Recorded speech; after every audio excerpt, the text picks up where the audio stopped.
Hi అండి, అందరికీ నమస్తే. మిస్టర్ రాక్షసుడు పార్ట్ 1 చాలా బాగుందని చాలా మంది కామెంట్ చేశారండి. సో కంటిన్యూ చేస్తున్నానండి స్టోరీ. ఇక హీరో గురించి చూసాం కదండి, హీరోయిన్ గురించి చూసేద్దాం. అదొక అనాథాశ్రమం. వైట్ అండ్ వైట్ డ్రెస్ లో ఒక అమ్మాయి అటు తిరిగి పిల్లలతో ఆడుతుంది. నల్లని కురులు, చంద్రబింబం లాంటి ముఖం, లిప్స్టిక్ అవసరం లేని పెదాలు, పసుపు పాలు కలగలిపిన చర్మపు రంగుతో 5.5 హైట్తో చూడగానే ఆకట్టుకునే విధంగా ఉంటుంది.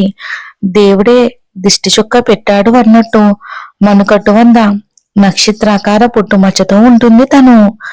గీతూ అని ఎవరో పిలిచిన పిలుపుకి ఇటు తిరిగింది. పిలిచింది ఎవరో కాదు, తనని ఇప్పటి వరకు అమ్మలా చూసుకున్న ఆశ్రమం ఇన్ఛార్జ్. తన పక్కనే ఉన్నది తన బెస్ట్ ఫ్రెండ్ మేఘన. ఏంటమ్మా గీతూ, ఆఫీస్ 1 వీక్ లో స్టార్ట్ అవుతుంది, ఇంకొన్ని రోజులు ప్రశాంతంగా ఎంజాయ్ చేయొచ్చు కదమ్మా అంటూ ప్రేమగా తలపై చెయ్యి వేసి అంటారు. అలా చెప్పండి ఆంటీ, పొద్దుటే లేవగానే ఇక్కడికే తీసుకొస్తుంది అంటూ మేఘన కంప్లైంట్ చేస్తుంది. దానికి గీతూ, నాకు ఎంజాయ్మెంట్ ఇక్కడే దొరుకుతుంది అని ప్రశాంతంగా చుట్టూ తిరుగుతూ చెప్తుంది ఆనందంగా. ఇది మేడం దీని వరస. వెళ్ళి 3 వీక్స్ అయినా కూడా పొద్దుటే లేపి ఇక్కడికే తీసుకొస్తుంది, మళ్ళీ ఈవినింగ్ కష్టంగా బయటకు వస్తుంది. దాంతో ఆశ్రమం ఇన్ఛార్జ్ పద్మ గారు, ఇలా అయితే ఎలా అమ్మా, ఇప్పుడు కాకపోతే పెళ్ళైన తర్వాత అయినా ఆశ్రమం వదిలి వెళ్ళాలిగా. గీతూ, అమ్మా నేను మీకు ముందే చెప్పాను, నాకు పెళ్లి అంటే ఇష్టం లేదు అని.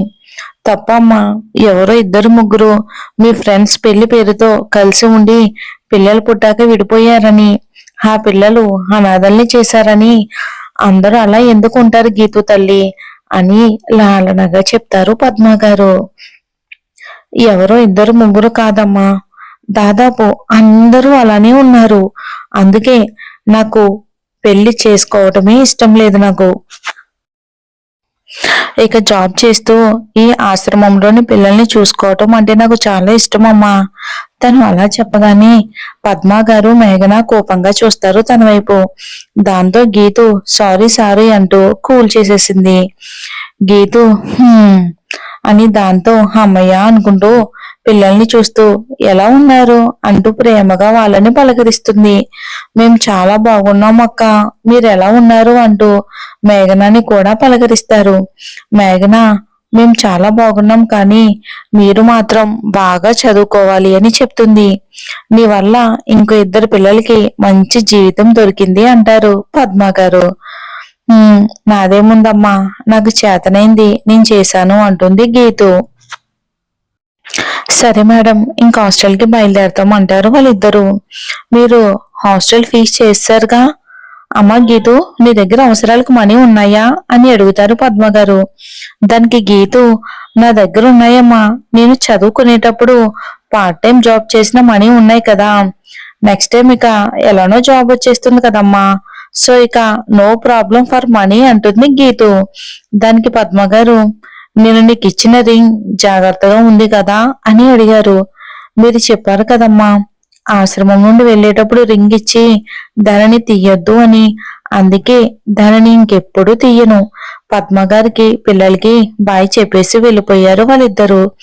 వెళ్తున్న గీతుని చూస్తూ మనసులోనే గీతు తన దగ్గరికి ఎలా వచ్చిందో గుర్తు చేసుకుంటారు పద్మ గారు. అదే ఆశ్రమం ఇన్ఛార్జ్.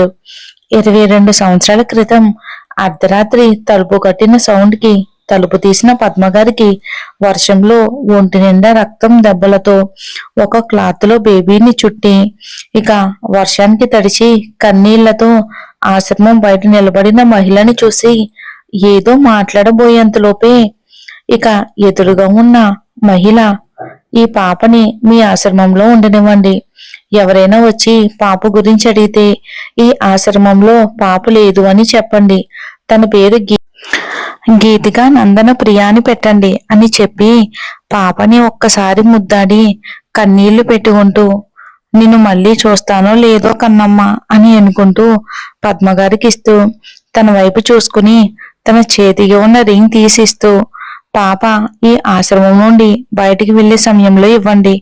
నా గురించి ఏమీ తెలియనివ్వకండి.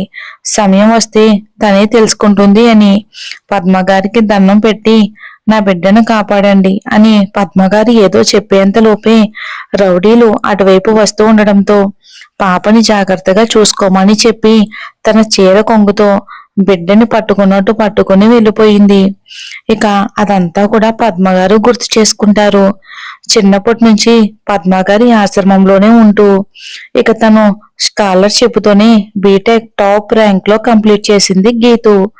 ఇక మేఘన గీతు కూడా చిన్నప్పటి నుంచి బెస్ట్ ఫ్రెండ్స్. మేఘన పేరెంట్స్ అదే సిటీలో ఉన్నప్పటికీ కానీ గీతు కోసం 2 వీక్స్ నుంచి హాస్టల్లోనే ఉంటున్నారు. మేఘన పేరెంట్స్ కొంచెం రిచ్ ఫ్యామిలీ అని చెప్పాలి. మేఘనతో పాటు గీతును కూడా సొంత కూతుల్లా చూసుకుంటారు వాళ్ళు. మేఘన పేరెంట్స్ రామ్ గారు, సీత గారు. వీళ్ళ బడా సైజు సూపర్ మార్కెట్లు సిటీ మొత్తం కూడా రన్ అవుతూ ఉంటాయి. చిన్నప్పుడు మేఘన తన ఫ్రెండ్ గీతు కోసం ఇక్కడికి వస్తే గీతు వాళ్ళకి నచ్చి అడాప్ట్ చేసుకుందామని అంటే దానికి గీతు ఒప్పుకోదు. రామ్ గారు, సీత గారు మాతో పాటు ఉండొచ్చు కదమ్మా అంటే నాకు ఈ ఆశ్రమం విడిచి రావాలని లేదు అని వాళ్ళ మనసు నొప్పించకుండానే చెప్పేది. మేఘన గీతుకి క్యాంపస్ ఇంటర్వ్యూలో జాబ్ కూడా ఒకే దగ్గర రావటంతో ఇద్దరు హాస్టల్లో జాయిన్ అవుతారన్నమాట. ఇక రామ్, సీత గారు ఇల్లు ఆఫీస్ కి దూరం అవటంతో గీతు ఒకతే హాస్టల్లో ఉండడం ఇష్టం లేక మేఘనను కూడా హాస్టల్ కి పంపించేస్తారు తన కోసం. ఇక గీతుకి జాబ్ వచ్చిన వెంటనే ఆశ్రమం బయటకు రావాల్సిన సిచ్యువేషన్ వస్తుంది. అందుకే హాస్టల్లో జాయిన్ అవుతుంది. మేఘనాకి గీతు అంటే చాలా ఇష్టం. అందుకే తనకు జాబ్ చేయాల్సిన అవసరం లేకపోయినా గీతు కోసం జాయిన్ అవుతుంది మేఘన. ఇక రామ్ గారు, సీత గారు గీతుని అమ్మ, నాన్న అని పిలవమన్నా లేదు, నేను మిమ్మల్ని అత్త, మామ అని పిలుస్తాను అని చెప్పేది. తన అవసరాలకు మనీ అవసరమైన పార్ట్ టైం జాబ్ చేసేది. అంతేగాని రామ్ గారు మేఘన ఇస్తున్నా కూడా నాకు మీ ప్రేమ చాలు అనేది.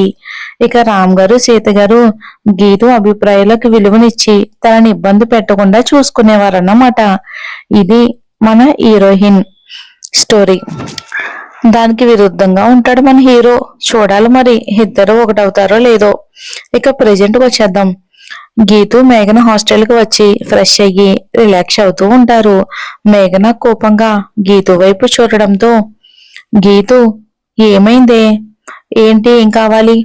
ఆఫీసులో జాయిన్ అవ్వటానికి ఇంకా 1 వీక్ మాత్రమే ఉంది. అమ్మేమో నిన్ను తీసుకురమ్మని చంపేస్తుంది. నువ్వు ఎప్పుడూ ఆశ్రమం అంటూ ఉంటావు. నీకు నేనంటే అస్సలు ఇష్టం లేదు. అందుకే నా మాట ఎప్పుడు వినవు అంటూ ఏడుపు మొహం పెడుతుంది మేఘన. ఏంటి అలా మాట్లాడతావు? నాకెవ్వరూ లేరు అని బాధపడుతున్న టైంలోని అత్త, మామను నా లైఫ్ లోకి తీసుకొచ్చింది కేవలం నువ్వే కదే. కేవలం నా కోసం నువ్వు హాస్టల్లో ఉంటూ జాబ్ చేయడానికే వచ్చావు. అలాంటిది నువ్వంటే నాకెందుకు ఇష్టం ఉండదు చెప్పు అని మొహం చిన్నపించుకుంటుంది గీతు. అబ్బా, ఏదైనా అంటే మొహం అలా పెట్టేస్తావే. నేనేమో నిన్ను ఇలా చూడలేను.